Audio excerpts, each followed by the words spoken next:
So you've got questions and I've got answers. Yay! Yeah, that's stupid.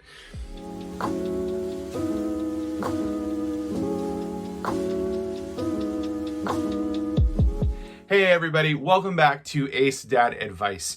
And in this video, we're gonna answer some of your questions that you sent in. A bunch of you sent in questions, and I'm so appreciative for that. Thank you. It gives me more things to talk about.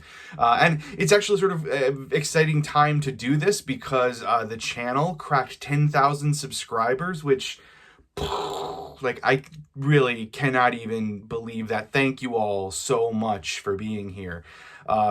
It's really cool. When I started doing Ace Dad Advice on TikTok and then started doing the YouTube channel and working other places, I never expected the project to grow this quickly and to be responded to so positively by so many people. And just, from me to you who are out there watching and supporting, thank you. It's really, really very cool that you're here. And it's really cool that we are building this thing together.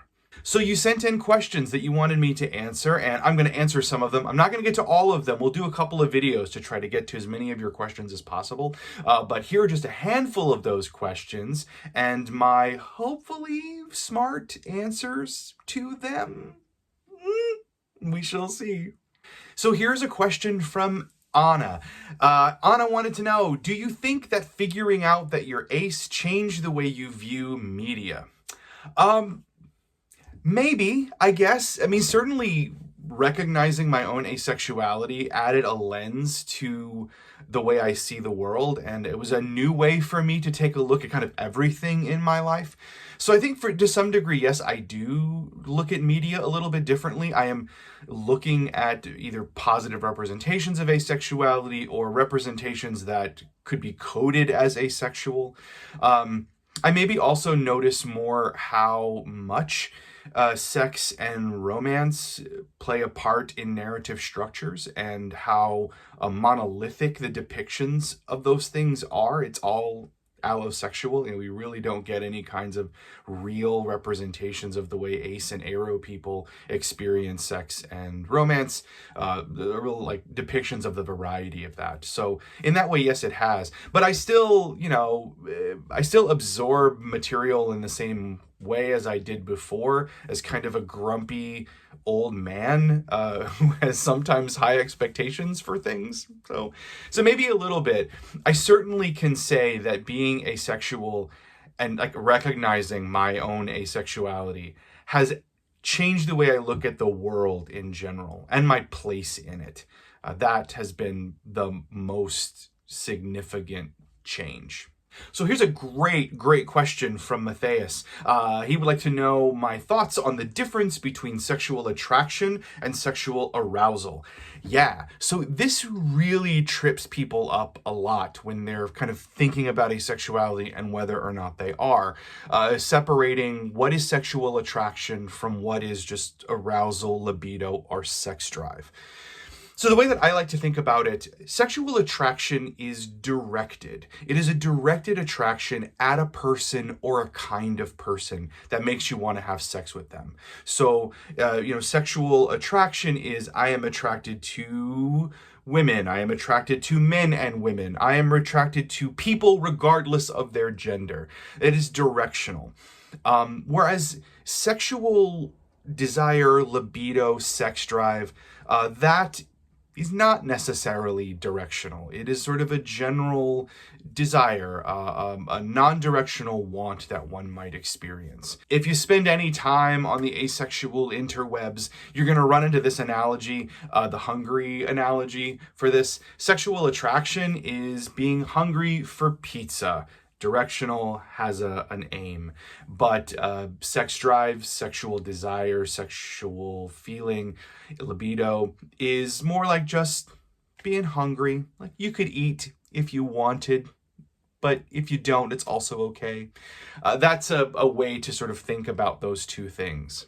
It is important to note that that distinction seems pretty straightforward and clear, but in experience, in your lived experience, it's a lot harder to separate those things. They often exist together for most people. For those of us that don't, it can be kind of confusing. So it's okay if that remains confusing to you. Like if that definition and those descriptions don't immediately clear it up, it's okay. It's still confusing for a lot of people. But don't be hard on yourself about that struggle. Sex, identity, these are complicated subjects and they're tricky. So they're tricky for everybody, not just for you. So show some grace for yourself. And finally, here's a question from Evan about dating. Basically, they're expressing that they are terrified that no one will want to date them as an asexual person. Are you obligated to tell potential partners that you are ace from the get-go? Is it a lie of omission not to tell them? So there are two things I want to tackle here. One, let's start with the when. Are you obligated to tell a potential partner about your asexuality? Are you lying if you don't? You are not obligated to share any part of yourself with anybody until you are ready and feel safe to do so. So no, you are not obligated to from the get-go. You get to decide when it's right to share with someone that you're interested in or someone that you are entering a relationship with about who you are and your different identities. That is up to you because your identity is yours. It doesn't belong to the other person. Belongs to you. So take your time, and when you feel it's right for the person that you're with to know that about you, then it's totally cool to share that. If you never feel that it's right, then don't share it, and that is maybe a sign about the relationship in general. The other thing I want to tackle here is this idea that no one will want to date you as an asexual person. I think we are culturally conditioned to believe that being asexual is something we should be ashamed of. Being asexual is something we should apologize for to people that we're interested in. That being asexual is something we should feel shame about. Culture tells us we should feel those things because we are deviating from the allonormative norms that dictate our culture.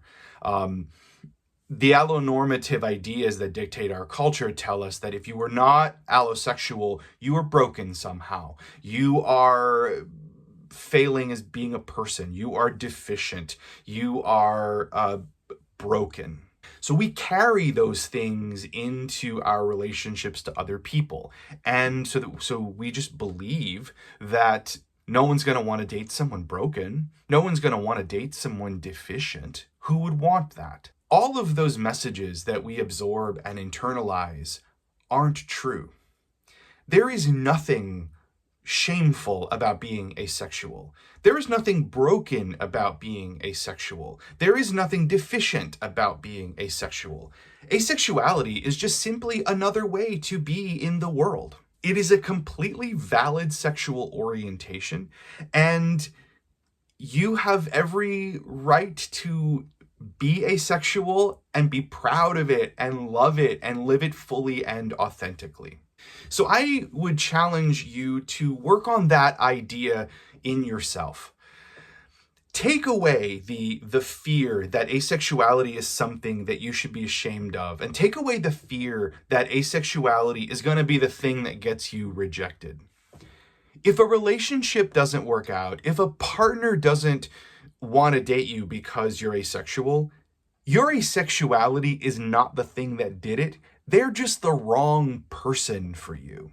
We need to look at our asexuality as a feature that we bring to the relationship.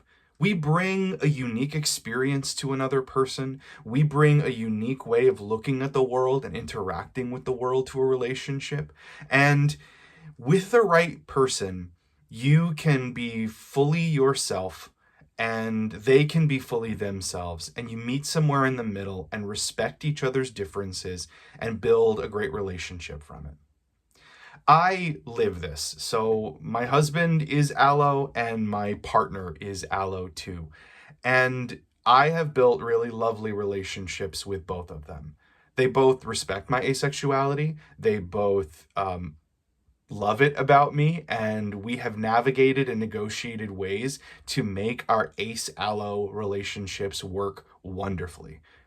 Everybody's happy in those, and especially me. I love my guys, you know? And I think a large part of that is because I don't apologize for my asexuality with them. I treat my asexuality as something that they should respect, and it's something that they should love. It's an important part of me. It's something that's made me who I am. So if you dig me as a person, then you gotta love the asexual side of me too, because that's part of how I got to be me. Working toward that is a great way to sort of take that fear away, that terror that you're feeling, to take that away.